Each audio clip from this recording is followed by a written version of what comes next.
Hi, welcome to this video day. It's the 3rd of July. It's Saturday. Just going to give our updated outlook for the Japanese yen. We're going to be looking at USDJPY and EUR/JPY. We'll go to the charts in a moment. Now, in recent videos, I have covered the three commodity currencies as well against the yen. I'm not going to cover them in this video. I'll do a separate video on them in a few days. Now, in terms of our view of the yen, we've been saying it for a little while, I'm just heavily bullish of the yen longer term. Did a video a few days ago and I was saying I felt the yen was just getting ready for a big move to the upside. It came a little bit quicker than I expected. Thursday and Friday, the yen surged higher. Now, a lot of people have asked me, do I think the yen is going to pull back much? Personally, I don't think so.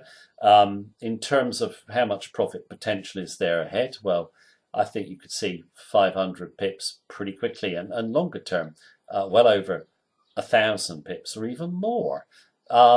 Everything behind the chart in terms of the fundamentals and sentiment, which obviously drive the chart, for me, is bullish of the JPY.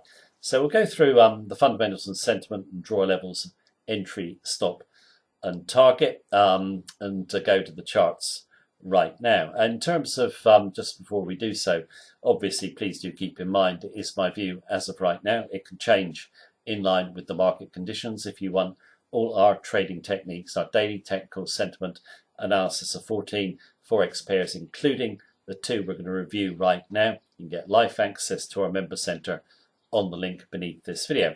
Right, now in terms of trade setups, the first one we're going to do is USDJPY.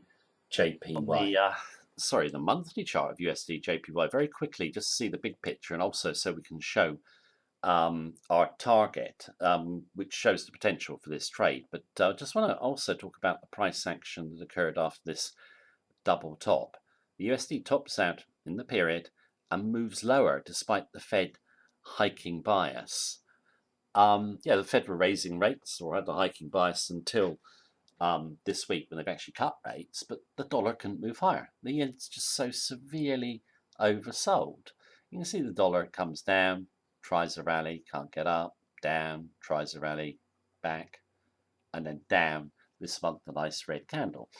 The fundamentals now just shift decisively in favour of the yen in our view. 110 will be a very hard level to take out. That would change or negate our bearish view. But we are coming in to some support as well. Two bodies and a tail, which you can see there. I'm not counting that tail because it's just a flash move, so no volume. If we get through 106, where are we going to go? Well, you could say, well, this looks a good level of support here at the 100 level. My own view is now, fundamentals, just discuss them in a moment, but just so bullish for the yen, we're going to go even lower than that. To correct oversold and the way the fundamentals look, we should get down towards this level here, the 84 level.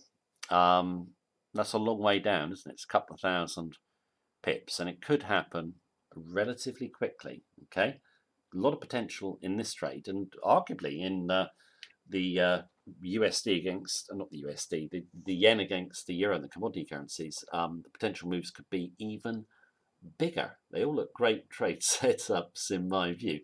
Now what we're going to do is go and shift to the daily chart, look at the fundamental sentiment, draw some levels of entry, stop and target. USDJPY daily, we'll draw our levels in a moment. And what you can see is two big red candles, of course.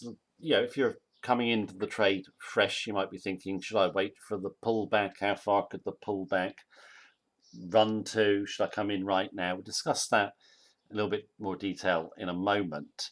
And I think a good way to get into this trade would be to scale in. So we'll look at the levels in a moment, but let's have a look at why we're so bullish of the yen. Well, we know it's severely oversold. We saw it in the monthly chart. We know it's the number one safe haven currency in the world. And being the number one safe haven currency, as long as the global economy continues to slow up, the yen will remain firm. Look at the global economic slow up. It's accelerating. It's getting worse, okay? And it doesn't look like it's going to turn around anytime soon. We've seen terrible data out of Eurozone, for example, nearly in recession. China's got massive problems in terms of growth. The US is now not doing so well wherever you look. the global economy is slowing. Now, a lot of people point to trade wars, and they're having a major impact on global economic growth. The actual impact is fairly minor. Okay, it's just a media story. Trade wars have got more of a psychological impact than a real impact. If they were solved tomorrow, which I do not think will happen, the outlook for global growth is not going to change that much at all. The slow up will continue. I don't see the slow up turning around anytime soon, and that is going to keep the yen firm going forward. It's got big money flow on its side. Japan, Japanese domestic investors, mentioned this in previous years, they're the world's biggest overseas investors. So Japanese businesses, 500 trillion overseas just a few months back. Now, some of that money's come back to Japan, but more will come back. That'll continue to boost the yen, and so will overseas money coming in Japan. It's seen as a safe place to put your money. So big money flows going into the yen. Of course, it's got a current account surplus, which is bullish for the yen as well. Now, in terms of just the way we've been playing this trade, we did get a nice short trade here. Eventually stopped out in the bounce. We shorted off the 109 level again and came in at 108.80. And just in terms of the way we trade, and it's just for new viewers, one bit of advice: never ever have your stop behind an obvious level or near a round number. So we're coming at 108.80. You've always got the chance of a poke through as institutions try and take stops. Have your stop one level back from an obvious level. And this will apply to fresh trades when we go through them. So we put it back behind 110 when we came in. We brought it down now. And to think, if you come in fresh, you'd use a closer stop as well. Okay. So it's a nice smooth down. That big red looks pretty decisive. Another red following on. What would you do if you wanted to come in? I would scale him. If I'm bearish, I'm looking for a big move like we've just seen on the monthly chart. Keep the big picture in perspective. That's only a 250 odd pip move, isn't it? We're looking for a couple of thousand if we look at the monthly chart. And very often big moves don't pull back much. So why not have a trade and be in the move? It can be a small one. Then you can wait to add in, if you do get a pullback. But if you don't get a pullback, you're in. Okay.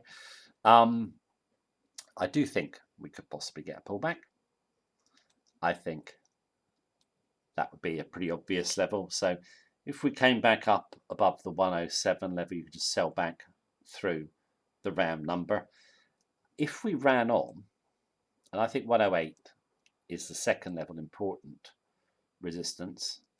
If we ran up close to the 108 level, we could come off that level of weakness. I can't tell you exactly how I would do it in this video. It's just in general terms. If you want to follow our notes or our trades in the member centre, you can. I'll be able to give a view as the market action unfolds. But no, for me, one trade would go in if I wasn't in, and I'd look, to sell a rally. So got above the 107, immediate order to sell back through the round number.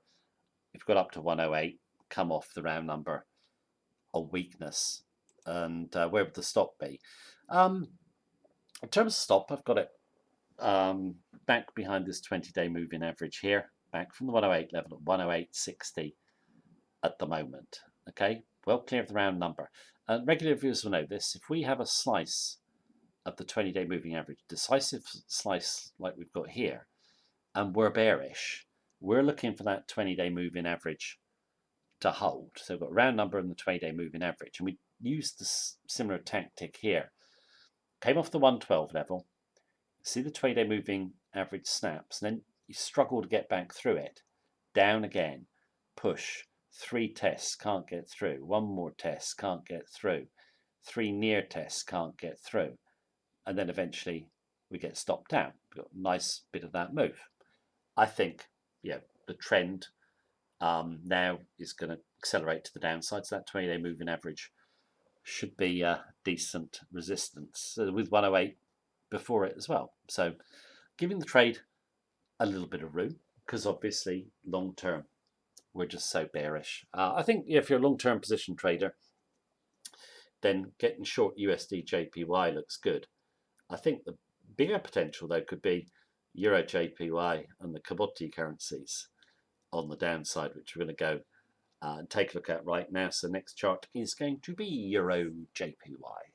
Just very quickly on the monthly chart, just to set our target and give you the really key level of resistance. Now, in terms of EUR/JPY, regular viewers know this has been one of our favourite shorts for over a year, and it's done pretty well for us.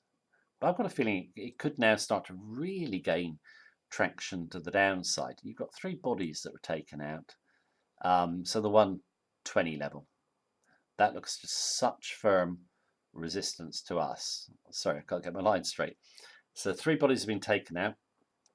120, very firm resistance. Where could we go on the downside? Well, if we take the bearish fundamentals that as we see them for the euro, we're going for a move all the way down towards 95. Obviously, we're not going to get there in a straight line. So there's support in between.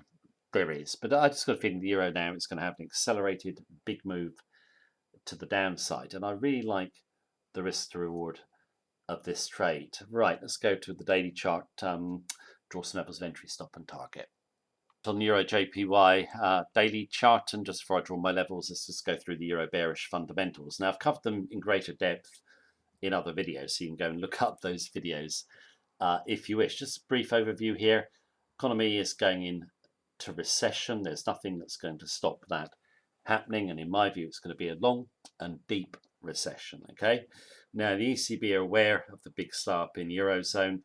They're going to try and help. They're going to cut rates even more negative than they are now, and they're going to look to print money and do stimulus.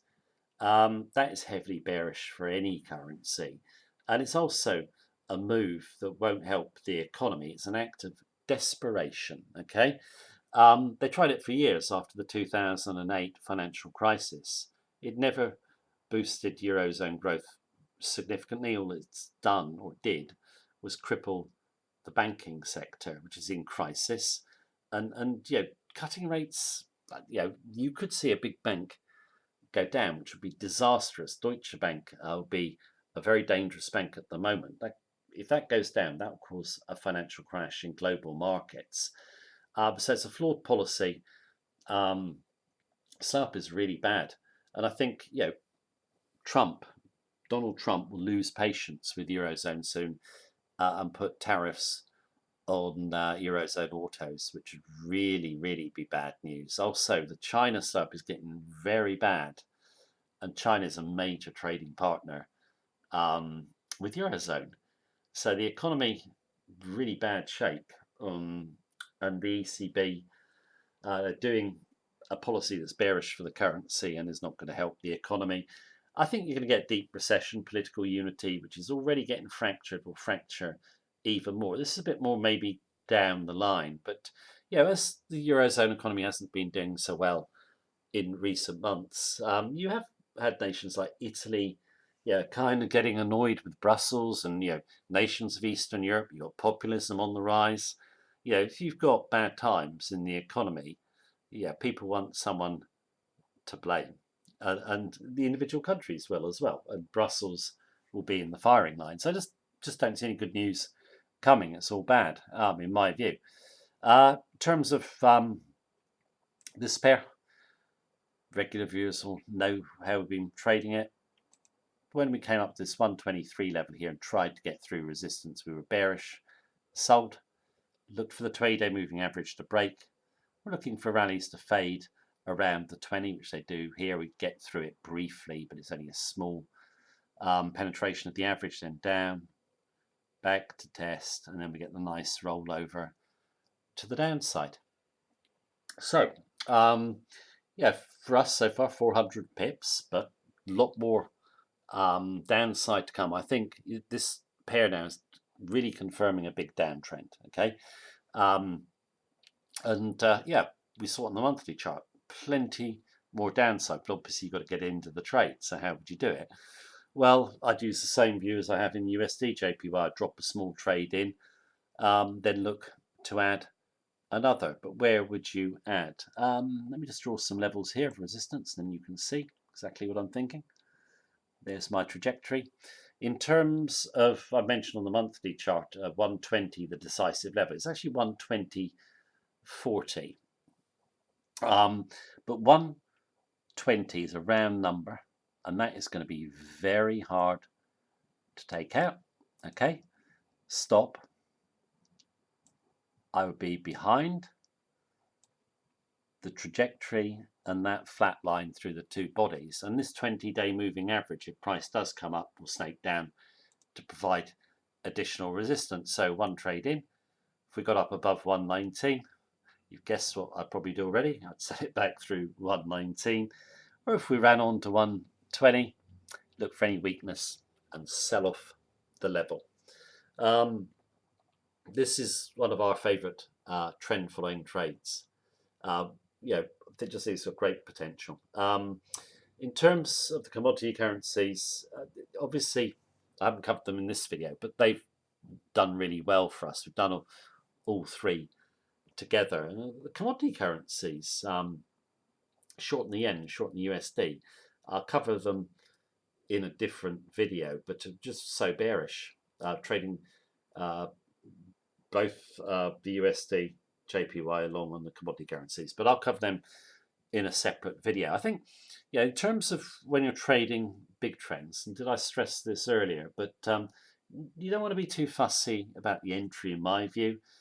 Give the trade a little bit of room and keep your eye on that bigger picture, because that bigger picture is just so bullish of the yen. And these trades, you don't need big positions. When you're looking for these really big moves, small positions can give you really great profits. And if you're using small positions, you can use what I would call realistic stops, i.e. you're not tempted to put them too close. You're always one level back from the obvious level. Right, I think I've covered everything we need to. We'll keep an eye on these pairs in future videos, and obviously each day in the member center. But that is the video for today.